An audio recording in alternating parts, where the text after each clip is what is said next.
Hello, everybody. As you can see behind me, you're probably thinking I've got a very professional Zoom background, and even the sound effect is very realistic.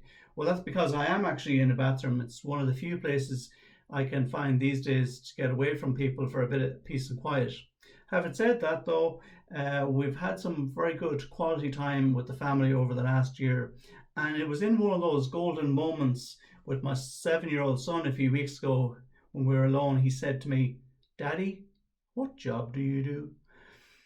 And it was a fair question, especially as he hasn't seen me leave the house for the past year.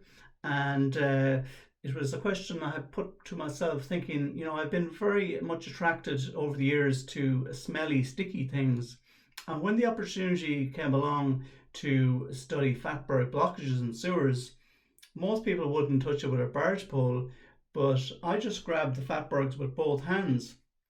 So fatbergs are blobs found in sewers blockages, and these are caused by people flushing wet wipes down their toilet, sometimes caused by other silly people panic buying and stockpiling toilet roll, and also people flushing and pushing fats, oils, and grease down their sink. And especially be very careful with alphabet soup, because that could really spell trouble if you put it down your sink. But the reactions I've got over the years from people where I tell them what I've been studying on fatbergs, it varies from "you" to "ha lol." But that went up a whole different level when I was lucky enough to receive a FulBright scholarship to study the problem in the US. And at the start of the scholarship, I met with all the other Fulbright awardees at Dublin Castle at a Fulbright Scholars Dinner to celebrate the occasion. And, Dublin Castle, obviously a very historic location where the Queen Elizabeth made her famous speech with Cúpla Focal Sgilga. And also, there were 200 people there at this black tie event that I attended.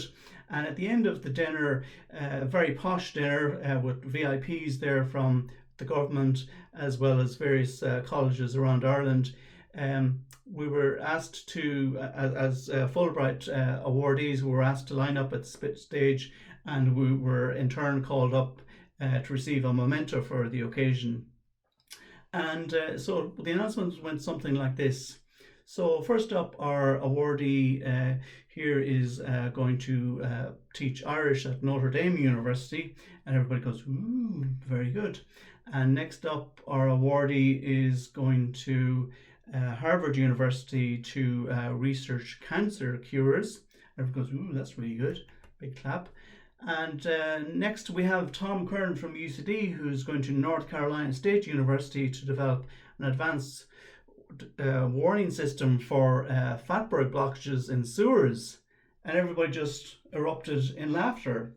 Well, after a few minutes, when the laughter subsided and I got back to my seat, I discreetly checked that my zipper wasn't open and that my shirt wasn't hanging out. And sure enough, I narrowed it down that it was something to do with the word fatberg that people got their merriment from.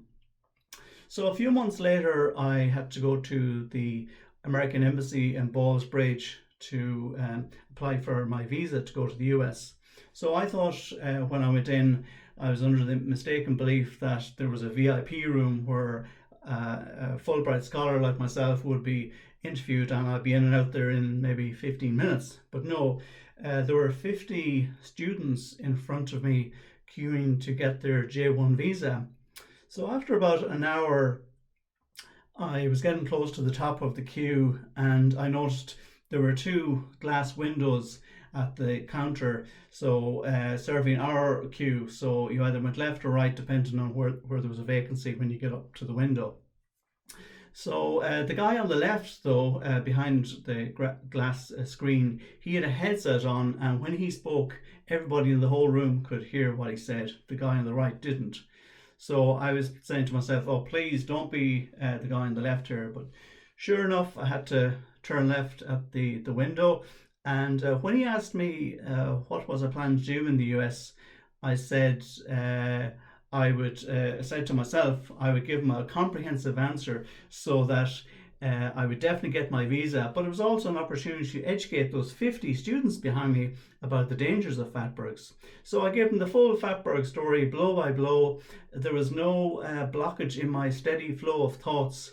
So after a few minutes, I paused, I came up for air, and I said to him, "Bet you're glad you asked me that question." And he said, "Well, actually, fatbergs is one of my favourite topics of conversation because I was an elected official back in the US, and in the city where I work, that was our number one problem, how to deal with fatbergs in the sewers." So we spoke for another few minutes, and he said my visa was approved and wished me luck, and he said he'd love to talk to me all day about fatbergs, but he had to keep the line moving. So I said goodbye, and I turned around to exit, and the person behind me said in the queue, "Well, that was very funny." So anyway, I went to America a few months later, did my FulBright scholarship, came back, and I met up again with the FulBright Alumni Association, who had organised a welcome home event in a busy, noisy, packed Dublin pub back in the day. So I didn't know too many people there, but everybody was very friendly. So I got talking to a person, and she asked me what I've been doing in America. And I gave her the fatberg story, and she seemed really interested, surprisingly interested, almost as enthusiastic as the US Embassy official. And she was nodding her head away, and I had to kind of raise my voice to tell her what I was doing. And I was saying I was putting sensors in the sewers to detect fatbergs.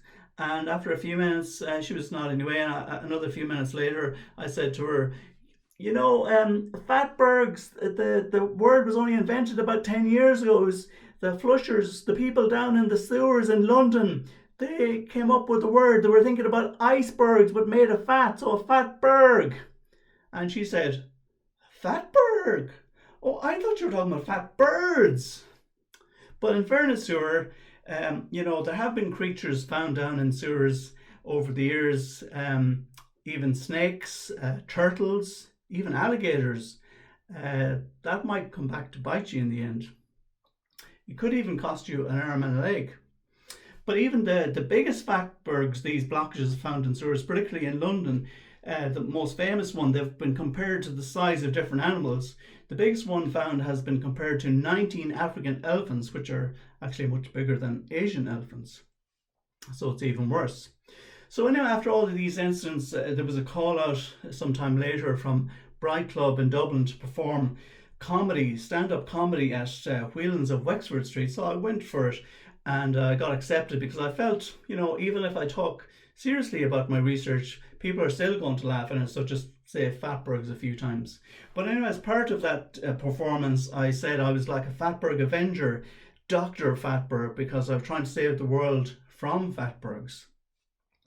And afterwards, a few months later, that all went up on YouTube, and afterwards I got a call to be asked, was it okay if I was a character in a comic book. So amazingly, a comic book was produced called Attack of the Fatbergs, and all of these fatberg avengers like myself, they're based on real people. Well, maybe apart from that orange blobby guy called Fatberg, not sure where he came from. So with all of this, all these fatberg avengers, now I need to get to my end game. So I'm going back to my son's questions at the start, where he asked me, "Daddy, what job do you do?" And I'm not going to give him I didn't give him the answer that I've given you over the last few minutes. I said to him, "What job do you think I do?" And he said, "Checking sewers." I was quite impressed with his knowledge of technology. And then I said to him, "And what do you think I'm doing upstairs all day looking at the computer?" And he said, "Dr. Fatberg work." So I presume he has told all his friends in school that I'm checking camera footage from sewers all over the world. But thinking of the FulBright tagline, they say, "FulBright, supercharge your career." But I think that could be tweaked a little bit to say, "Superpower your career," because as I've discovered, you can actually become a superhero.